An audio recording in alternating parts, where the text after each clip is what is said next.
Good morning, everybody. This is Martin John, and we are here to talk about the Tao Te Ching. The Tao Te Ching is an ancient text written about 600 BCE and is sort of a text that guides us into living a more reasonable life. What I mean when I say that is that we live in a way that we're not asking other things to change for us. We could request that, right? Like if we want to stay at someone's house, right? Someone's going to stay with me over the summer. You could ask, but to ask in a line with the Tao is coming from inspiration, right? Asking somebody for something, but being okay with whatever the answer is. Like if you are inspired to ask to be treated a certain way, or to be housed, or for money, or for a relationship, or for whatever it is that you would like to receive from some other person, there's nothing wrong with that. However, one of the great things about the Tao is that what we talk about is not having an expectation of what the answer from someone else is going to be, and not wanting to manipulate their answer, allowing them the space to live as they are, allowing you like you have the freedom to live as you want to live.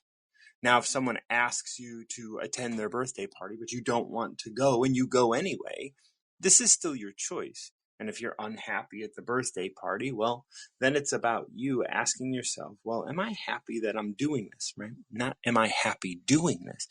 Am I happy that I'm doing this? And when we get into those moments of being able to observe ourselves, we get to see that, like, all of the choices and all of the things I do in my life, I want to really be able to endorse. I want to be able to endorse the actions I take, the choices I make. Because when I endorse the choices I make, then at least, because I know I'm endorsing them, I'm not going to be a victim of someone else outside of me, right? And so all of this really ties into a single way of living. It's not separate, right? Like, allowing others to live as they want to live, and allowing yourself the freedom to make the choices and align with the things that are right for you. That's all connected. Not having expectation is connected to that as well. So asking someone for something and then being okay when they say no, or when they say yes, or when they say, I don't want to answer that at this moment.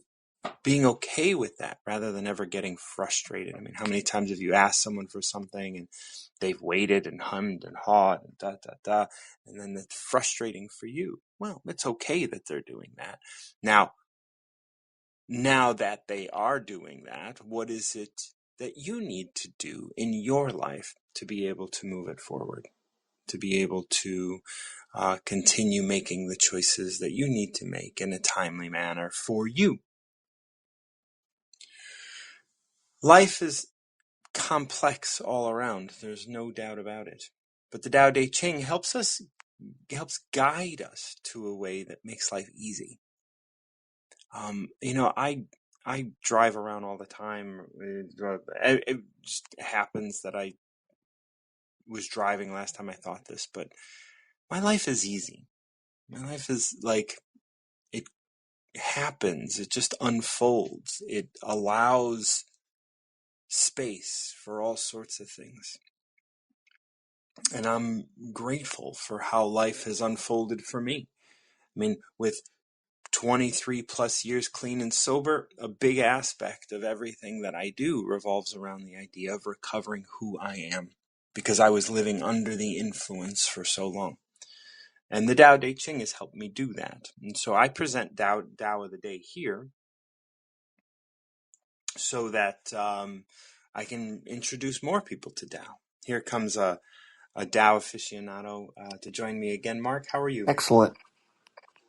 Good. Glad to hear I it. didn't know what you did. I just have the number 4. Number 4, the void.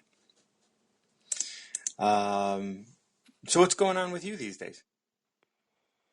Oh, same stuff. Trying to conceptualize uh, like a frame of reference that will provide a foundation to act from, and then maybe try to share that.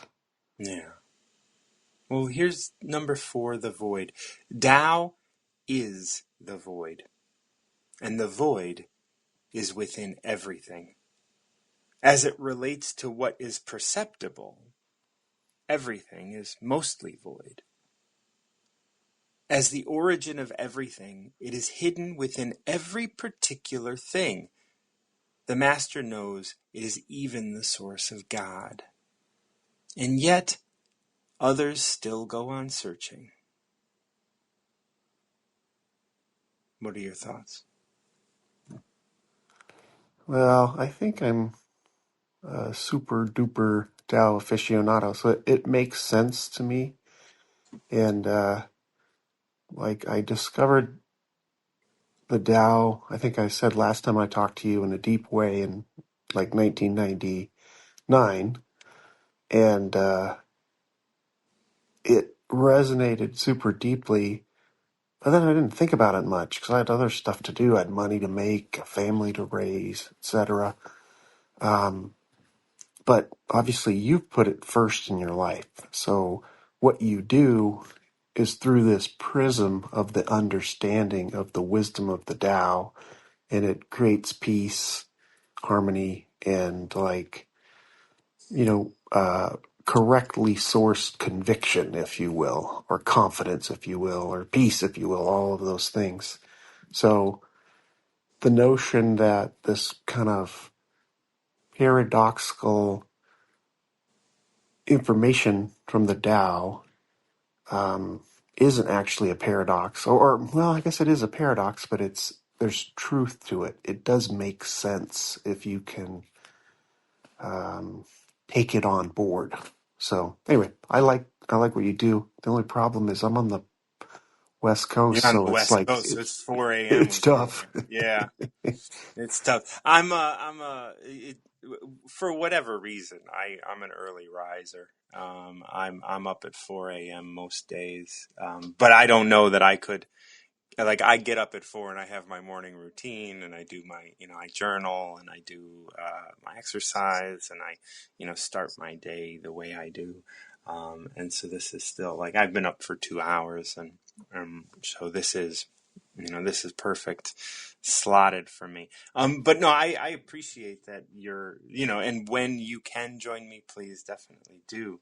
I want to look at this. Tao is the void. And if you want to jump down and just listen and close your eyes and like let go, like that's absolutely okay. If you want to continue to chat, I'd be happy to have you here. Yeah, I like listening. A couple of things. Where are you? Where do you live?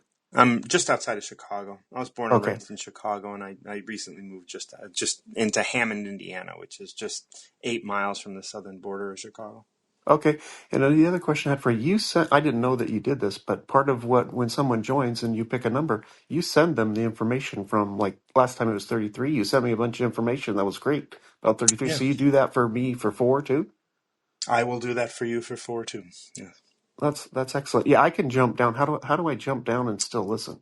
Um, I believe if you look, like I don't know if you're on an Apple but I if you am. look at it, you could there should be, I can't see it. Like, it may be a button that says manage, or maybe a button that I'm not exactly sure what it looks like on your end off the top of my head. I So can get, what I can do just for other people's benefit is leave. I just have a leave button, but I know I can yeah, come that would back. be So it. I'll just Yeah. leave and then come back. Oh no, you don't have to come back. I mean, if you want to come back, please do. But I was just, because it was 4 a.m. where you're at. I'm like, if you want to have a conversation, or if you just want to listen, either way, you Well, I decide like what's best this for is you. funny. You'll like this. I do like this thing. I'm not very good at it, but like years ago, I heard you know, you don't listen or you don't learn anything if you're speaking. So you Mm-mm. should just listen. So that's Yeah. why you know so much more about this and you're practicing it. I'd prefer just to listen. So I'm going to leave and then I'll come back if If leaving something causes me to comes in, lose the if something thing. comes up and you wanted to swing back in, you definitely do that. That's that's I'm gonna talk about four and what it speaks to me, especially as it relates to what you had said earlier. So that's great. I'll leave and then if I feel a need to come back, I'll come back. absolutely, thank you so Okay, much. thank you. Yep. Bye. Okay, so Mark picked four, and I want to just point out that Mark had mentioned that he was there was searching for a frame of reference. Frame of reference is one of those things that I really focus on quite a bit because um, your frame of reference is one constantly changing and only yours. It's so personal because your frame of reference is going to have been built through all of the experiences that you've had. So all of your relationships, your parental upbringing, like if you have children. I mean, look, I'm 48, no children, never been married, white male that grew up in the inner city of Chicago. There's a frame of reference there that I'm not going to be able to escape. If you grew up in a rural part of Spain, there's going to be a frame of reference there you're not going to be able to escape.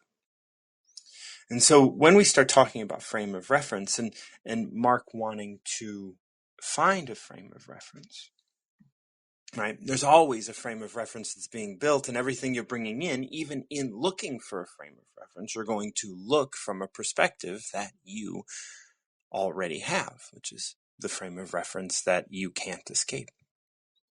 So he also picked the void today. Tao is the void. Now this is one of those verses that starts with fact, right? Tao is the void. Like, we don't know what Tao is. We can't put Tao into words, but this is coming from Lao Tzu. Lao Tzu is talking about Tao, and so we have to take these references to Tao and things as fact. It's not like there's a question here. It's just Tao is the void. And the void is within everything. Once again, this is a fact. Tao is the void. The void is within everything. Now, that could be paradoxical to some. That could be like, wait, if Tao is void, void is nothing, right? And I like to think of void as the vacuum. So when I wrote this, right, like the next line, as it relates to what is perceptible, right? What's perceptible? Cells are perceptible, right? Beings are perceptible, and they're a collection of cells. And so in parentheticals, I have the word cells. Everything is mostly void. So within a cell exists a vacuum, and that vacuum consists of more of that cell than the things within it. Like I remember one time it was like, if you take a basketball and that's the nucleus of a cell or whatever, or that's the proton in a cell, or that it would be like 50 kilometers or 25 kilometers of empty space around that basketball. And so everything is mostly void. Everything is mostly void. And Tao is the void. And so Tao is within that vacuum. That consciousness is within that vacuum. That wholeness is within that vacuum. And it's empty. It's all empty. That emptiness is what we are mostly. We are mostly empty. And what are we constantly trying to do? Fill. Fill, fill, fill, fill, fill. Have you ever experienced, like, you could have never experienced the void, but have you ever thought about experiencing the void? One of the most interesting things about the void is if you put something in the void, it goes away. It's gone. Because you have no reference. There is no frame of reference within the void.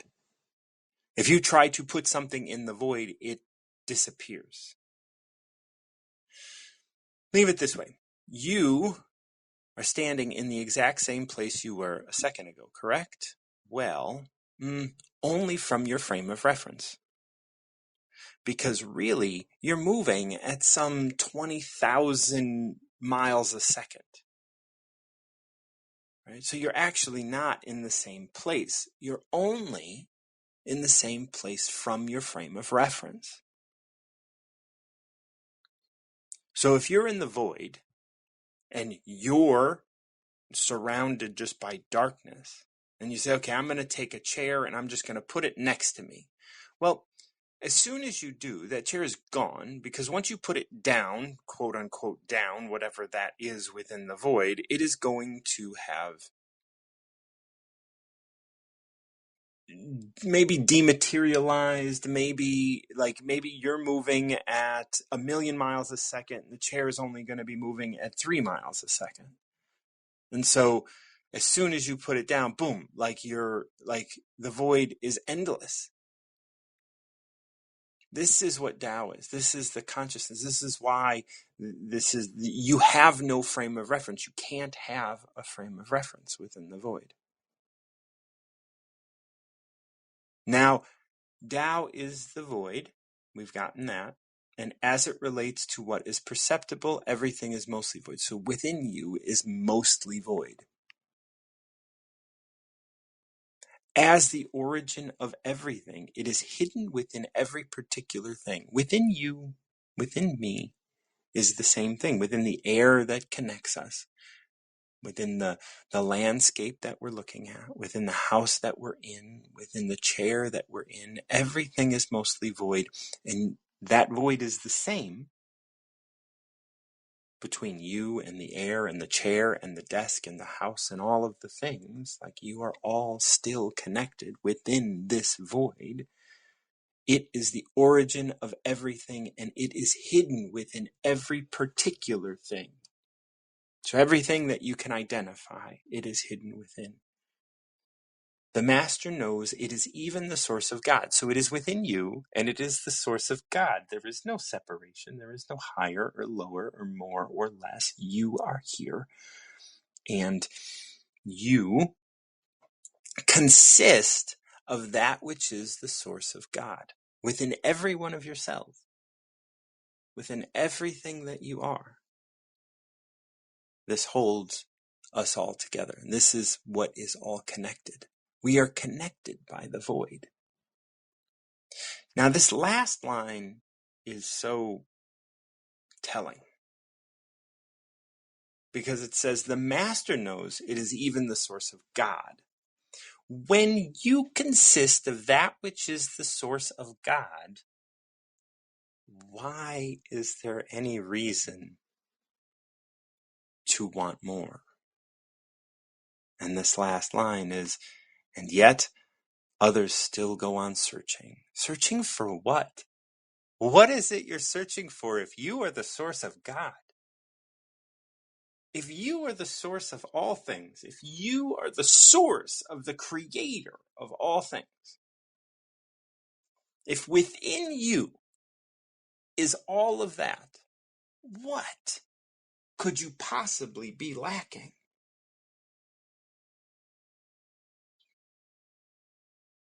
And when we look at frame of reference, holding a singular frame of reference, which we all do, is something that we really want to be able to shed, or we want to be open to shedding, because that frame of reference is actually holding us into an idea. Like me, I am a white male that grew up in the city of Chicago. And the last time I was on here, last Friday, I was talking about my identity as someone who grew up around Wrigley Field, right? And we were talking about that. We were talking about the idea.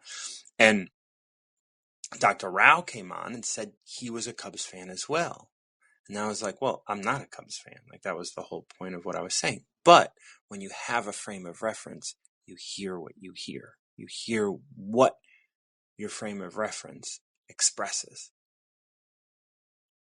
And that's an interesting sort of way of being able to perceive the world, right? We perceive the world from our frame of reference. And the more we can drop our frame of reference, the more we can kind of be here pure as the void, where everything dissipates. We can be closer to being the void.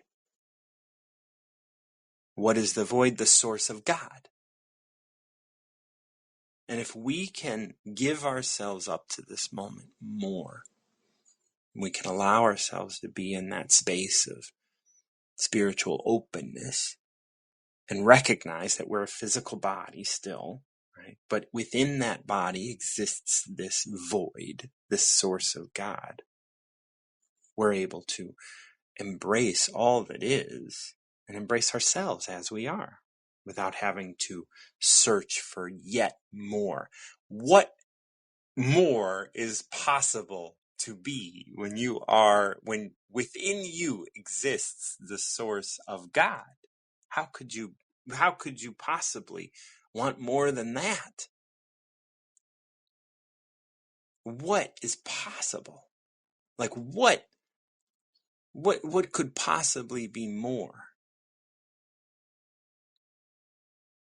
We like to often distract ourselves, and this is when I start kind of getting into my addiction stuff. We distract ourselves with the physical stuff. We distract ourselves with, I want, because we can always get more in the physical world, right? There's always more, and if we get to a place where there's not more, someone will find out that we want more and provide that for us as well. And that's the thing with the physical world. The physical world is just pile it on. But it doesn't solve that spiritual problem. It doesn't solve that inner problem of being, right? Of being here, of being me, the source of God. I'm going to go ahead and read this again. Tao is the void, and the void is within everything. Tao is the void, and the void is within everything.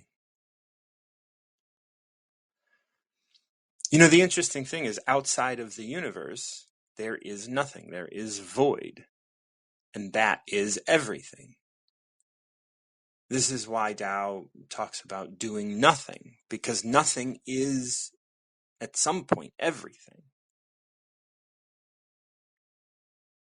When you do nothing, it will eventually erode into doing something. I tell people all the time, like, look, if you just sit and look out your window, I'm willing to bet that within 20 minutes, you will be doing something and you won't even have thought about it. Maybe you're telling a story in your mind about what you're looking at. Maybe you've gotten up and you're washing dishes. Maybe you're cleaning the toilet. Maybe you're doing something. And that's your body kind of taking over and saying, okay, well, this needs to be done. When I talk to people that don't know what to do next, I say, well, I'll do the next most obvious thing, whatever that is. The next most obvious thing. That's it. That's what you do next. And if there is nothing, then sit your ass down and wait until there is. The void is within you. God, the source of God is within you. Tao is within every cell in your body. So everything that's happening is being guided. Even your judgment of yourself, even your judgment of others, all of that is being guided to get you to where you are going. The idea that you would search for something more is what is like when we can kind of reference the void and say, wow, the void is nothingness, right? It's the emptiness. It is the vacuum within my cells. It is the vacuum within the cells of the air. It is the vacuum within the cells of the earth. It is the vacuum within the cells of my enemy. And recognize that that is all connected to everything. Just like The space inside your house is exactly as the same as the space outside your house, except you built walls around it. If you remove the walls, you're not going to be able to separate the space that was in your house versus the space that wasn't in your house. It's all going to be the same. You and your enemy share that same experience. Within every cell of your body is the void. Within every cell within the universe is the void. And if we remove if we remove the lining of the cell, the void is all that's left. You are the space. And it is just the walls of your skin, the walls of your body, the walls of your cells that make it appear that you're different, that you're separate from someone else. The void is and is always, and it is always connecting us all. And we just happen to have these walls around ourselves that make it appear that it's different. But just like every house, yes, it is nice to have a house. Those walls create structure. And it is important to have those walls, because if you had a family outside, that is not right. Like the energy, the love that is between the members of the family dissipates when you don't have a way to contain it to some degree, because outside is so big, it's so vast. It almost is like a void where once you put something into it, it just dissipates. You can have a really great time on a hike with your family, and then you come home and everybody's exhausted and everybody needs a nap and everybody's like, and then tensions start to rise and stuff, because all of that energy that we put into loving and being together dissipates, and we have to keep injecting. So this little bubble that we have imagined tries to keep that here. And that's what's happening in your body. It's so good that you have cells so that you can hold energy. However, a lot of times that energy can turn into cancers, and a lot of that time that energy can turn into anger and sickness, and hate and violence and other things like that, because you have a structure, your body, that will hold energy. This is why you might go to energy healing. This is why you might get a massage. This is why you might, take tinctures. This might be why you drink alcohol. This might be why you use drugs. All of these things are possible because you're holding structure for energy. And that void will absorb that energy and allow your life to become one with it. So Tao is the void, and the void doesn't care, right? Tao doesn't care. Tao doesn't care if your life is hard, and it's up to you. Tao doesn't care if, like someone else was born wealthy and you were born poor. Tao doesn't care if you're sad. If you're sad and you decide that you're going to lean into your sadness, Tao will give you plenty of sadness to lean into. The void is within everything. And so this is where, law of attraction can come in and all that sort of stuff. Like when you say, okay, I'm sad and I'm going to lean in on that sadness. Well, because you and everything in your orbit are the same thing, then it says, oh, okay, well, we're gonna build this in your life for you. A lot of people want to say law of attraction or like life is, or consciousness is benevolent. Well, actually, it doesn't care.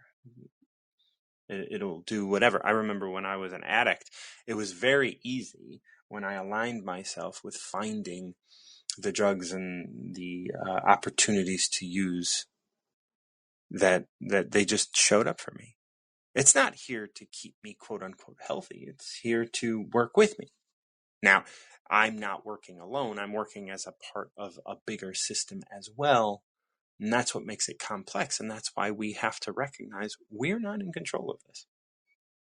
What could I possibly be searching for to make this experience better? It's not something outside of me. What I'm searching for to make this experience better is the strength to see this experience that I'm having as a lesson so that I can continue to grow, so that I can continue to embrace Tao, so I can continue to embrace this life that I've been given and that I've been gifted by Tao.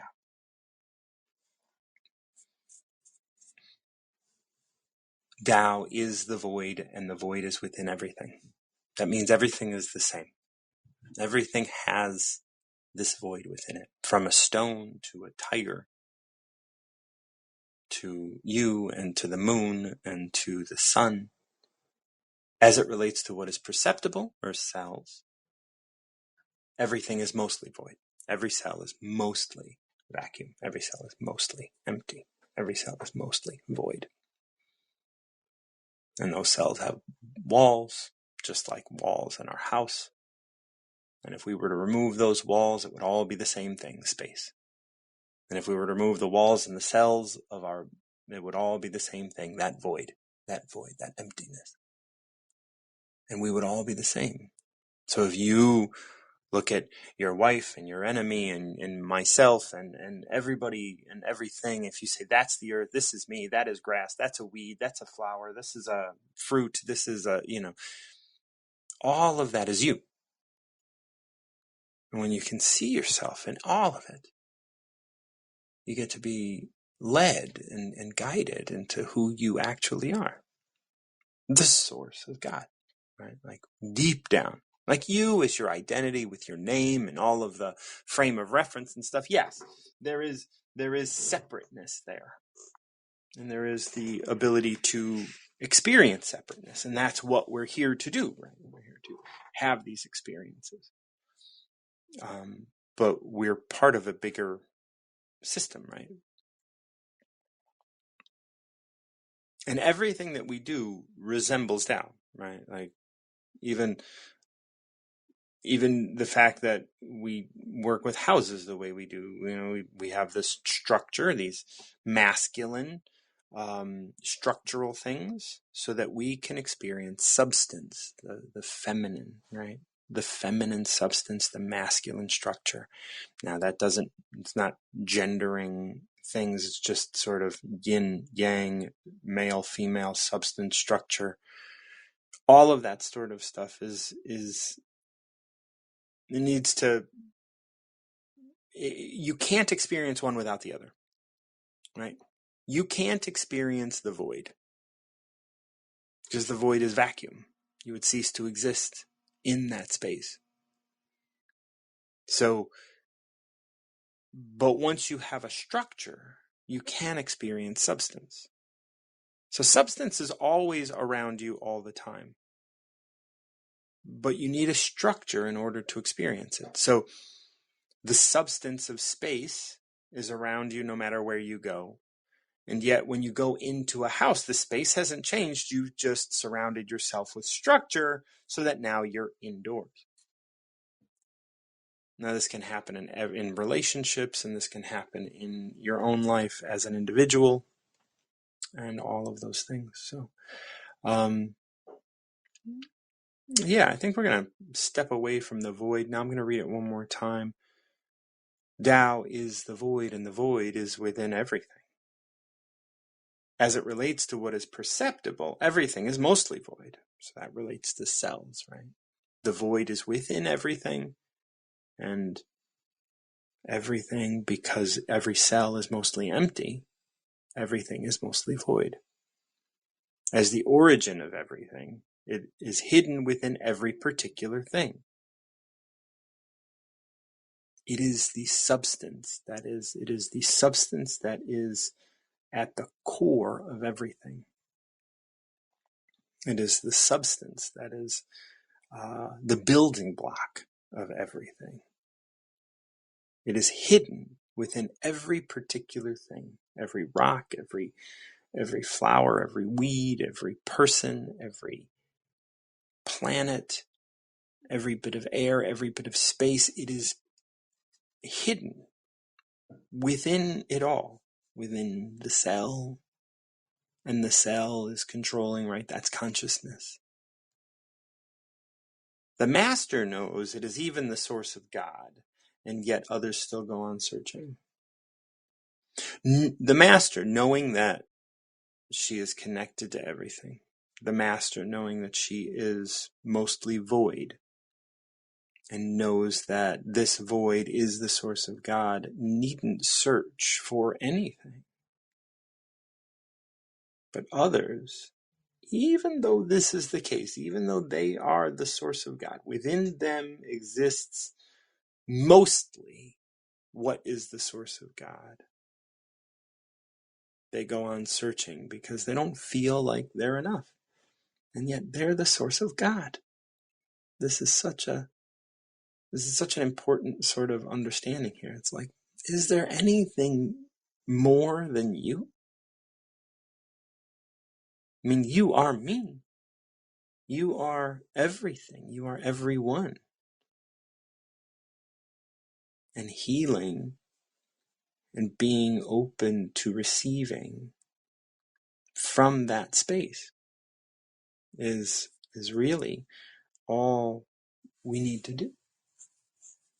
When we say, oh, I need to go out and do this and do that, well, that's structure so you can appreciate the substance, and that's all perfect, but it does take you away further and further and further from the void. It starts making everything increasingly particular. And even though within all of those particulars exists the source of God, we get to this place of looking at it from a perspective of separateness. Mark, thank you so much for picking number 4. That was a nice way to kick off today. I appreciate it. So I want to invite anybody that's listening to come up onto the stage and we can chat a little bit about the Tao. So the Tao Te Ching consists of 81 chapters or verses. We just read verse number 4. Tao is the void, and the void is within everything. As it relates to what is perceptible, everything is mostly void. As the origin of everything, it is hidden within every particular thing. The master knows it is even the source of God, and yet others still go on searching. So that's 4. Fairly short. What I would like to do is, if you want to come up, we'll chat a little bit about I'll just ask a very simple, like, what's going on in your life right now, and then I'll ask you to pick a number between 1 and 81, because there are 81 verses in the Tao Te Ching. The Tao Te Ching is an ancient text helping us live a more reasonable life. And that's how this program works. I'm Martin John. I got 23 years clean and sober. I've been studying the Tao for quite some time. Over 20 years. And I'm reading from my translation of the Tao Te Ching. I don't translate Chinese text, but I looked at a number of different translations of the Tao. So this is just a new English version. That's what I call it. I looked at the James Legge version and Jane English, Isabel Mears, Lin Yu Tang. So lots of different translations. Stephen Mitchell, which was, I think, my first Tao, which I had received or picked up. Stephen Mitchell's Tao is beautiful, written in the 80s, late 80s, early 90s. I'm gonna pick number 22, and then I'll start going through 22. If you want to pick a number, please come up and we'll pick a number. Number 22 is entitled "Looking Away from What You Want." Looking away from what you want. This is a little longer, probably twice as long, if not a little bit more, than the number 4, just so you guys know where we're at. And because I picked this number, I'm going to read and stop when I'm inspired to stop and speak. I'm not going to read it all the way through. I'll just try and flow as easily as I can. But if you want to pick a number, definitely step up and I will break from 22 and chat with you guys. Looking away from what you want, chapter 22. To become complete, know that you're partial. So this verse ends really beautifully. And it's going to be important to remember this first line. To become complete, know that you're partial. So to start with this, know that you're partial. Like that we shouldn't just continue reading after we read this line. This is what's great about the Tao. We can take a line and we can meditate on this for days. To become complete, know that you're partial. You're partial. How am I partial? What does that mean to be partial? Does it mean I have preference? Does it mean but it must relate to completeness. So it must be like I'm not enough or I am part of something bigger, right? To become complete, know that you're partial. To become straight, know that you're crooked. To become full, know that you're empty. To be new, know that you're worn out. He who wants it all must know what all includes. This, I think, is an interesting, right? There's these four things. To become complete, know that you're partial. To become straight, know that you're crooked. To become full, know that you're empty. To become new, know that you're worn out. Now, after this last line, he who wants it all must know what all includes. That really kind of wraps up this first section. Do you want it all? Do you want to be complete? Do you want to be wealthy? Do you want to be tall? Do you want to be sexy? Do you want to be all these things? Well, in order for you to be wealthy, you better know what poor is. Because without the reference, how the hell are you going to know what wealthy is? To become sexy, you better know what it is to be ugly. Because how the hell are you going to know what the hell sexy is if you don't recognize ugliness? And in order for you to be it, you have to recognize it in yourself. So to become complete, know that you're partial. If you want to be complete, recognize where you're partial. Recognize where you're not complete. Rather than saying, I want to be complete, or I want to be wealthy. Recognize where you're poor. If you're sitting here saying, I want to be more wealthy. Well, where are you poor? Are you poor in money? Or are you poor in relationships? Are you poor in love for yourself? To become straight, know that you're crooked. It's interesting, like if you've ever seen a movie and told a friend about that movie and been like, oh, this movie is great, da, da, da, da, da, da, da, this all these great things about it. And then they're like, nah, I didn't like it. But then you're like, oh, maybe because I told you about how great it was, you went in with this expectation and then it didn't meet that expectation. That's the same thing we're saying here. To become straight, know that you're crooked.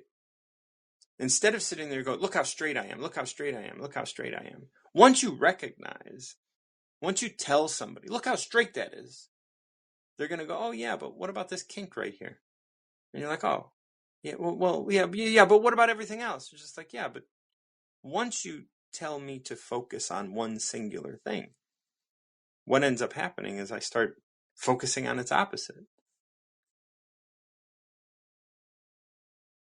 To become full, know that you are empty. To be new, know that you're worn out. He who wants it all must know what all includes. That's he who wants it all must know what all includes. So every time you want something, what you're doing is you're really starting to attract, at least for a time, its opposite. I'm sure many of you have had that experience where you're just like, oh, I'm looking for a job, but all I have is unemployment. I'm looking for a partner, but all I have is loneliness. It's like, well, if you want that, you have to recognize both sides of the coin, because there is no difference between loneliness and companionship. just experience it differently, And how many times have you been with someone so long it's just lonely? The loneliness within companionship. He who wants it all must know what all includes. Thus, the master stays centered in Tao and becomes an example for the world. Being centered in Tao, really at this point, we're talking about the idea that it's like you're not of the world. You're not looking for more and more and more stuff, right? Like he who wants it all. The master isn't someone who's going to want it all. The master is someone who's going to stay centered in Tao and receive what's being offered. And when you can receive what's being offered, you do become an example. I don't know how that happens, but I've seen it. Because she knows her light is forfeit, people can see it. Because she has no point to prove, people can trust her words. Because she has no identity, she becomes a mirror to others. Because she has nothing to attain, nothing can be kept from her. Okay, so we'll go through these one by one, but they're all the same. They're all saying the same thing. Because she isn't identifying as something specific, she has no reason, she has no expectation, and maybe that's how it could be just summed up. Without expectation, she's never disappointed. Thus, the master stays centered and down, becomes an example to the world. She's an example to the world because she knows her light is forfeit. She knows, as I get older, I realize that we all live our lives, and as we get older, we become increasingly less significant. There was a time in my 20s and early 30s where everything I thought and everything I believed in was thought and believed in by all the people around me as well. And then as I get older, younger people are making different choices, and rah, rah, rah. This is where the shaking of the fist and saying, kids today, or whatever, right? Like all of that sort of stuff. And yet, and so that's what this means by your light is forfeit. Like someone's not going to understand you. Someone's not going to hear your message. Someone is not going to heed your warning. But when you're okay with that, people will start seeing you more. When you run around shaking your fist, telling everybody that they're doing, they're not going to see you. They're not going to hear you. But when you recognize your light is forfeit, you will become insignificant in the world. You will increase your significance by recognizing that. Now, you might not increase your significance to everybody. You might just increase your significance to a select few who will take that and continue to spread it. And that's how you become immortal, right? Like you affected someone who is going to affect someone who is going to affect someone who is going to affect someone. And all of a sudden you're 300 years beyond your life and you are still affecting the world. Why? Because you became an example rather than trying to acquire. He who wants it all must know what all includes. So why don't you just receive what the universe is giving you? Because that's everything. That is literally everything. Because she has no point to prove, people can trust her words. This is the big, the big sort of question around like, like if you have a conflict of interest, right? There's a conflict of interest. As soon as you have a point to prove, as soon as you have something that you want to say, as soon as, everyone tells me, I'm this kind of person, I'm that kind of person, I'm this, I'm that. And like, that's your identity. And so you got to prove to me that you live that identity, right? I'm tough and I drink whiskey. Brr, brr, brr. I'm, like, I don't know. Like, I work real hard and like I'm a CEO and I make all this money and blah, blah, blah. Like, oh yeah. Okay. Who would want to trust who can trust a person like that? Right? They're just trying to swindle you. And if you want that which they have, you're the first person that's going to be able to be swindled by them. And they'll see it because they know who you are, because they were you at some point. Because she has no point to prove, people can trust her words. Because she has no identity, she becomes a mirror for others. This is a thing this is a line. Because she has no identity, she becomes a mirror for others. That's what I want to be. I want to be a mirror for you. But that means I have to get rid of all of my identity, and I haven't done that. I mean, last Friday we talked about that whole identity around the Cubs and all of that kind of stuff that I was struggling with, and there is identity there. There's a lot of identity there, and so I can't be a mirror for others.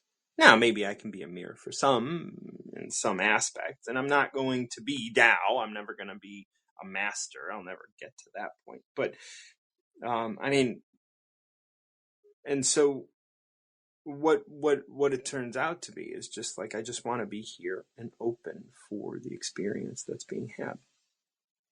I don't need to hold on to this identity of Martin John so that I can be something different. I want to be a mirror for you so that you can see yourself. Not learn from me, learn from you. Because she has nothing to attain, nothing can be kept from her. See, that becomes a little paradoxical, I think, sometimes. Mark's going to join me again.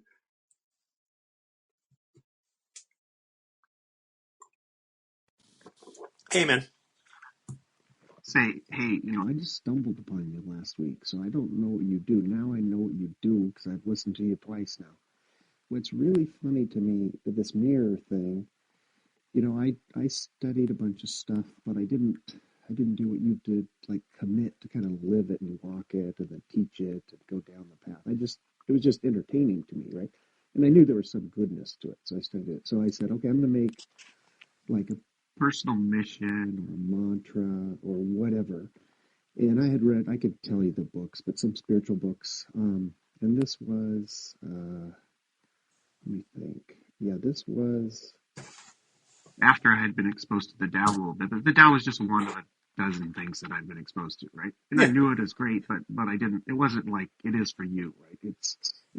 And frankly, what it is for me at this minute. Anyway, my point was, I was 33 years old. I'm 57. I was 33 years old, and I said, you know what I want to do for the rest of my life? Because I understand this, just what you've been talking about, this mirror thing. What I want to do is become a magic mirror. And I say magic because that's just adding on to the concept, but it's not different, right? And the magic is, they don't see me, right? They don't see me at all. I disappear. So when I'm interacting with someone, they just see themselves reflected back to them, and I see them in me, or sorry, I see myself in them. So we're just connecting at a base level or a entity level or a concept level, and the stuff that's artificial and the stuff that we wrap ourselves in will just disappear. So then we can say, okay, well, what do we want to do? What do we want to create? Where do we want to go from here? Now we've kind of gotten over ourselves. What are we here for? And like you touch on something great about your other world of addiction stuff. Maybe that creation is, how do we understand things so we can understand why we chose these things that are all counterproductive, and then we can go beyond them and they're not ruling our lives anymore. Maybe that's the creation of something that you achieve once you get this mirror thing. So anyway, the reason why I jumped back on here is because I was 33. This is a long time ago, and I wrote this stuff down and said, this is what it is. And I even had this kind of funny, cutesy thing of like, my name's Mark. So I'm like, people call me Marky Mark sometimes. And it's like, okay, M&M. And I said, what's an M&M? Well, it's a magic mirror. It's easy to remember. What's your goal? Well, the goal is to get rid of this bullshit and just reflect what is in the other person back to them, and then it's this mirror thing. Anyway, it was just it's intriguing, stimulating, rewarding to think about how cool that concept is, and you have the same concept. It's depressing to think that I had it when I was 33. That's a long time ago. Oh, then I haven't done it. I haven't had it in the front of my mind. It's like I forgot about it for years. I'm like, oh yeah, I did think about that. That's cool. You know. Absolutely, yeah. And it is. There's this idea of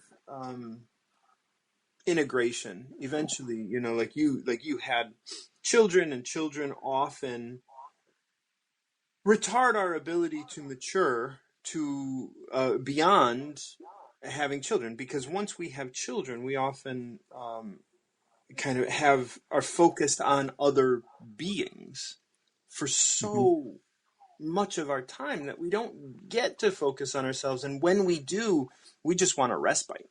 Right? We just want to be able to kind of take time away. And so it's not that, like, you have to recognize that I walked a path of Tao, but you walked the path of raising children. Right. Right. And those children are going to walk closer to Tao than you have been able to up until this point. Now, what you are going to be able to do in your life is going to only be known at the end of it. And even at that point, your children are still going to be out in the world slightly under your influence, still spreading your message, still doing all of these amazing things that you started. Like, so it's not like you are going to be able to affect the world for millennia because you have children. Yeah, I like that. The other thing I'd say is when you like have when you think about being a parent, sometimes you get drawn away from the pure wisdom of like living the Tao and say, I've got a role now, and you get lost in the role of I'm a father and I have to demonstrate this, and it kind of Right. I don't know, it's kind of That's identity, confusing. right? That's Yes, identity. So yes, you get lost in the world of identity. And it says here, because she has no identity, she becomes a mirror for others. You had and needed to have an identity to help your children survive, right. right? Especially in a world that has increasingly pushed us into separateness. So you and your wife, presumably, Yes, had to raise your children together with some help from the outside, but really it was on you guys, right? And that is how our world has worked. And because our world is also under the influence of an economic system, your wife probably had to work as well as you did, right? So that you can raise yes, children, because it's impossible in a consumer society to have one person working and one person at home raising the children. That's not profitable. So we have created a world in which both parents have to work. And so where do you have time for yourself? You don't. So one you other are thing, you have been forced into it.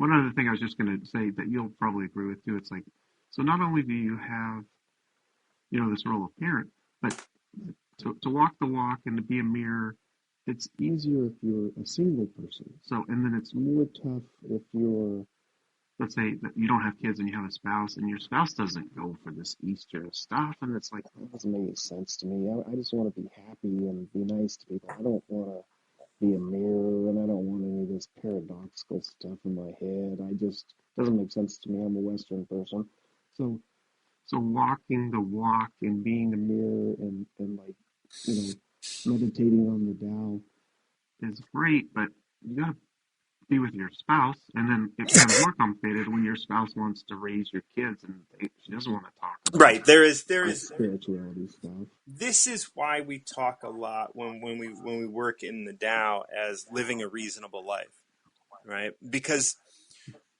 is it reasonable, like, if your spouse doesn't want to follow the Tao, whatever that means, and Sure. you do, is it reasonable to ask her to follow the Tao? No. Is it reasonable to ask you not to follow the Tao? No.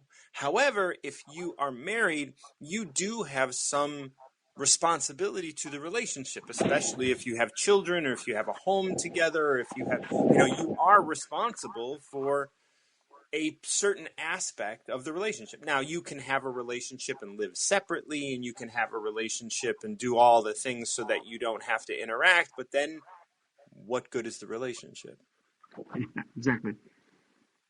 So then you have to make up your mind on what's more important. Is the relationship more important than your peace? And is the relationship causing you a rift in your peace or not?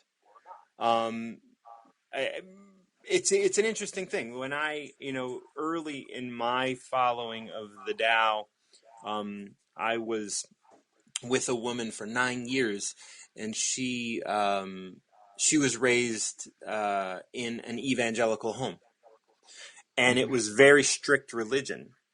I was raised Roman Catholic, and when I had separated from my Roman Catholicism years and years before I was introduced to the Tao, but as I started kind of leaning towards the Tao, I think she looked at that as religious. So I think we ended up really breaking up because she did not want to engage in religion in any way. And even though I look at it as philosophy, it can tend to feel like religion, especially when your frame of reference has been growing up in an evangelical home, and so all sorts of structural belief systems do kind of fall under religion. Well, they're afraid of dogma, right? She's probably like, I don't Right. need any of that dogma stuff. And Right. the Tao is not dogma. No, there's no dogma here, but she couldn't decipher those things at that time. She couldn't see the difference between what I was doing and what her parents were doing because it could look one way when your frame of reference is looking for it to be in that specific way. So just a question. So have you been with someone for years since then? Like, and how does that work with your pursuit of the Tao?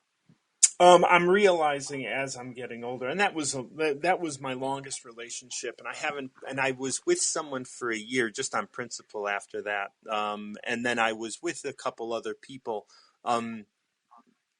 in my journey, but I currently don't really see value in structured relationships in that way. I have many people that I love dearly. It's not like I'm a polygamist or anything like that. Like I haven't had a physical relationship probably in 2 years, maybe. But I don't seek anything like that out at this point. Like I get it. I get it. when people like everything is very fluid in my life at this point. Sure. And it's a very different experience than I think what people want. And so it's hard to talk about because it's kind of like, yes, I have lots of friends, and like I have many women friends that I have close relationships with, but they're at this moment non-physical. If any of those kind of like fluidly kind of move into a space that is physical, like I wouldn't. That would just be what happens. That's not Right. something that I'm pushing towards. It's just it's just about being honest about the idea that like, yeah, okay, it could be like, and it might just be physical for like a time, and then Yeah. it's not about defining what it is, because that as soon as you do that, you it's kind of like writing something down. As soon as you write something down, well, now it's permanent. And if that is your reference, then it's identity, and there's all these other things attached to it. It gets very much like I look at relationships and defining things as like fighting the nature of things, because the nature of things is to change. And oftentimes when we say, I like this relationship, I want it to be this way, And then it's like, oh, but it's going to be different tomorrow. And we're going to just push that aside, and we're going to pretend that it's the same. And it's like, well, it's changing already. It's always changing and evolving, and it's really beautiful. And when we can not take it personally, and live in that space of reasonableness, then we can really enjoy what it is. But that's so far away from the way the world works today. We want to be able to compartmentalize and build a structure around things and have rules and an understanding. But we're seeing increasingly, I think, people not being able to do that, because I think that our relationship with consciousness has changed to the degree that we are going to have to embrace the fluidity of living more. One thing that I've struggled with is the notion of, like, let's say you are with someone, and I actually got divorced and with someone else, remarried. That's Yeah. it. What if you're with someone and you've committed and you want to be together forever, and you share finances, you've agreed to take care of each other forever, and it's you have lifelong goals of what you want to do, blah blah blah. It's tricky to say I want to be a better practitioner of what the Tao implies I should be thinking and doing, right? So this is what should be in my head, and this should my actions should be consistent with that. When you're fully committed to someone, but this doesn't mean anything to them, or it means something to them, but they don't want to, how do I say it, like purify their mind so they can like have the peace of being, what the Tao implies you should think about and then be with. It's you probably have wrestled with that when you have been with people for years. So maybe you can talk about that a little bit of how do you reconcile what you're trying to understand in relation to the Tao, how you're trying to live in relationship to the Tao, and then how do you exist with a partner that isn't on the same page and doesn't want to be on the same page with those things, but you still want to be committed to them. Well, you could be. See, this is the struggle. Like, the struggle is, you could be committed to them without asking them to change. Sure, Right. of The course, problem is the unspoken agreement of right. what commitment looks like. So commitment to your partner may look a certain way, and commitment to you may look a certain way. But what you're telling me in your statement um, is that you may not like the fact that they're not dedicating their life to something like this. And or you feel like but then that's an expectation. There's an expectation in you that they do that.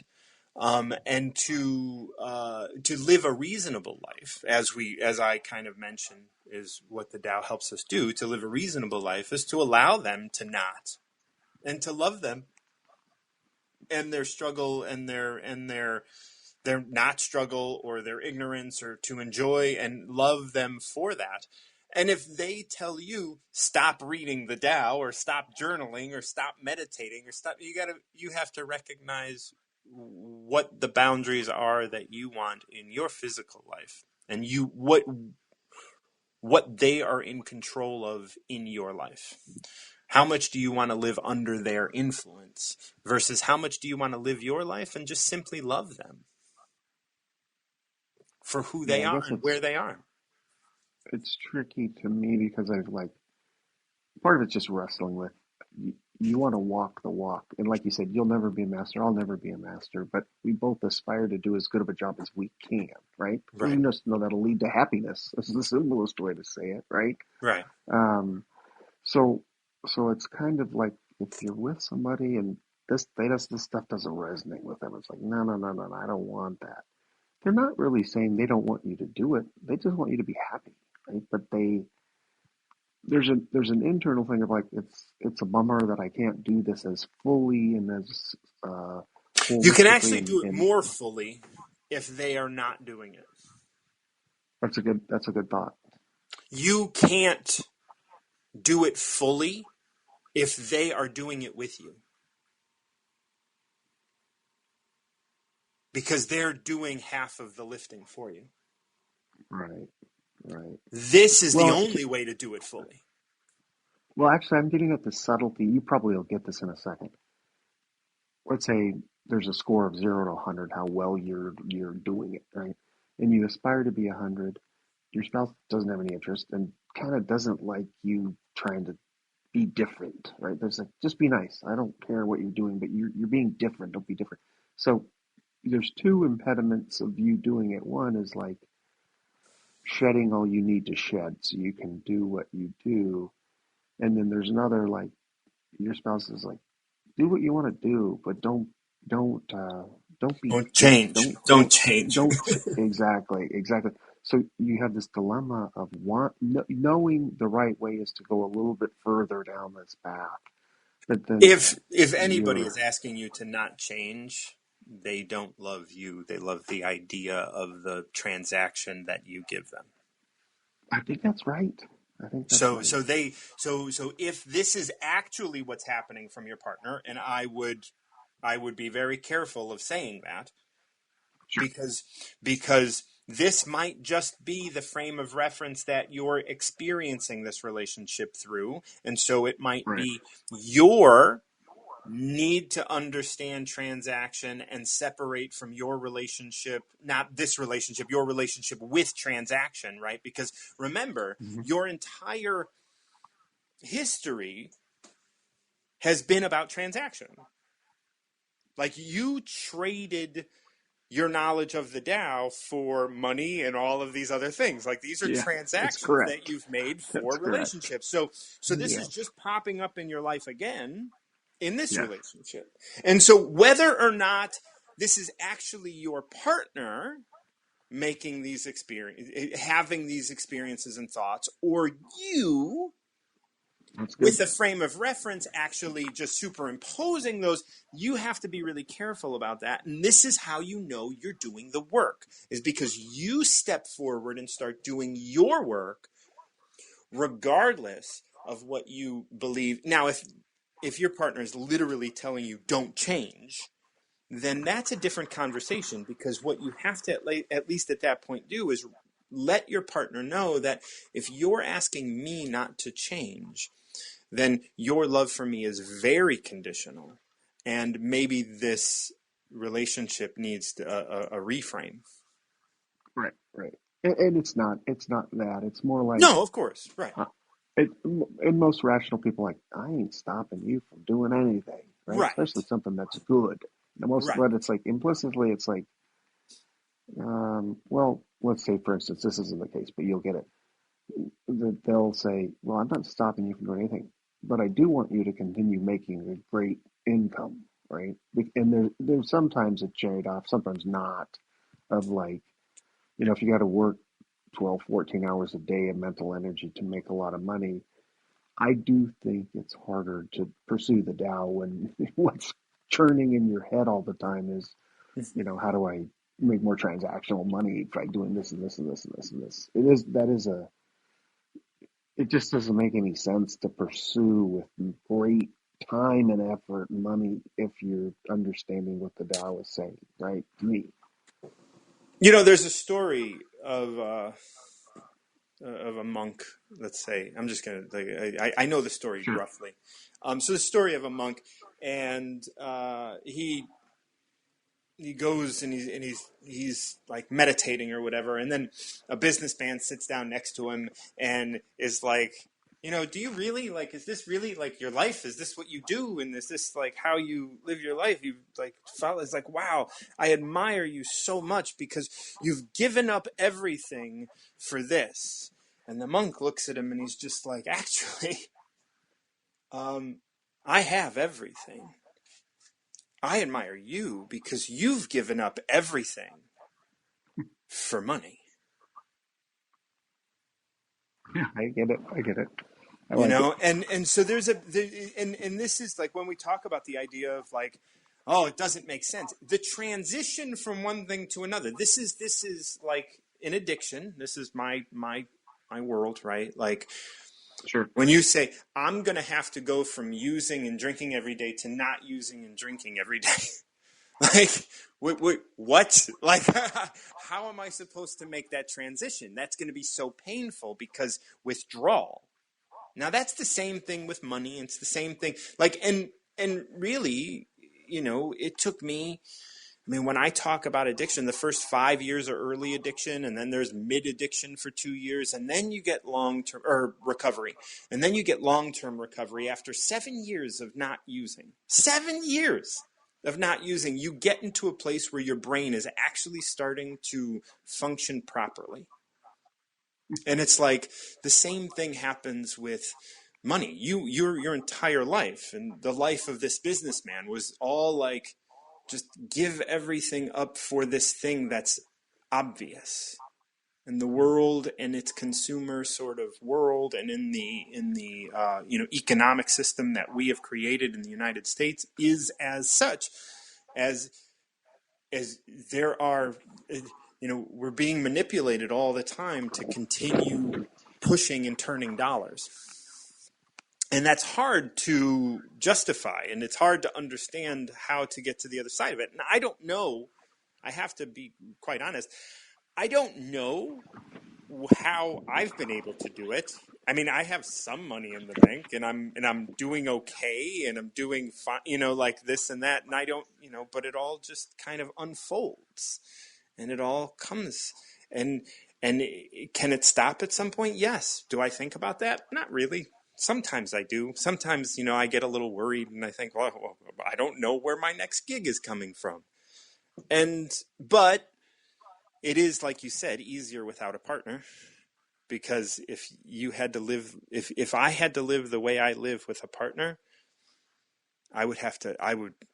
they would be miserable if they weren't living a life filled with Tao. Right.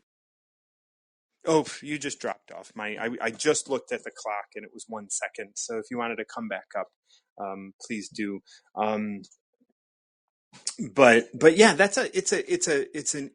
it's a really tough place to be when you find yourself in relationship. But you have to follow. And I'm not saying leaving the relationship, but you have to make sure that if your partner is with you for transactional purposes and does not want you to change, like that is something that you have to take into consideration. You have to let them know that, like, you're going to support them. Well, hopefully you're going to support them if they change, and you want support if you change, and love can, especially in the first world, as I've experienced it, love and relationships can be so transactional. Because I love you as you are, let's get married, and then we're going to be as we are forever. And really, it's so different than that, right? Love transcends all of change. And I love you. Now, okay, well, maybe a relationship can't continue, like with Sarah and I, the woman that I was with for 9 years. But have I ever stopped loving Sarah? No. Has Sarah ever stopped loving me? I don't think so. When I got my Spanish citizenship, I reached out to her, and she was very celebratory with me and all of that. And so I don't believe she ever stopped loving me. We don't talk, we don't interact, but we're different people. We don't need to. But we still love each other. And that's really what's important for me. And once again, like, where I am and what I'm looking for in my life is very different, and so that is where that's at. I hope that makes sense. I hope I love relationship. I was thinking the other day how it would be so nice just to, like, put my head on the shoulder of someone who loved me. And then I went and I played cribbage with my buddy on Saturday, my buddy Amanda, and we did, like, we just held each other a little bit, and it just was so nice. And it's like, oh, I can get this from other people too. It's not like I have to be in relationship. I don't have to actually be in this sort of structured sort of relationship in order to have the things. But also, wanting that is a lesson for me to look at myself, to look at like, oh, why is it that I want that? Oh, maybe it's just connection. Well, where can I get this connection? Does it have to be physical? Does it something that I can do? Is something that I can get from somebody else in a different way, or is it something that is very specific? And it just gets me to explore my desires and the things that are in my body, things that I feel like I want or feel like I, want to bring into my life. So, Mark, thank you so much. I'm looking forward to continuing to chat with you and to hear more about your journey and to to continue to watch as things kind of ebb and flow in your life. Thank you all so much for joining me. I'm Martin John. This is Tao of the Day. And if you're interested in the text that I read on Tao of the Day, you can pick up a copy of my New English version of the Tao Te Ching on my website, martinjohn.com, which you can find through my profile. I work with individuals. Not just about addiction, but it is called Recover Yourself. The whole idea is to recover or to get out from under the influence of things that we're under the influence of, whether that be drugs or alcohol or what have you. I don't work with people that have heavy addiction problems. I do want there to be some sobriety because the work that I do is very intense. It's very intense about looking at yourself and taking responsibility in your life and what's going on with you and what you're conceding and how you're living and all of that. So I appreciate you guys so much for listening to the Tao of the Day. And until next time, keep recovering yourself.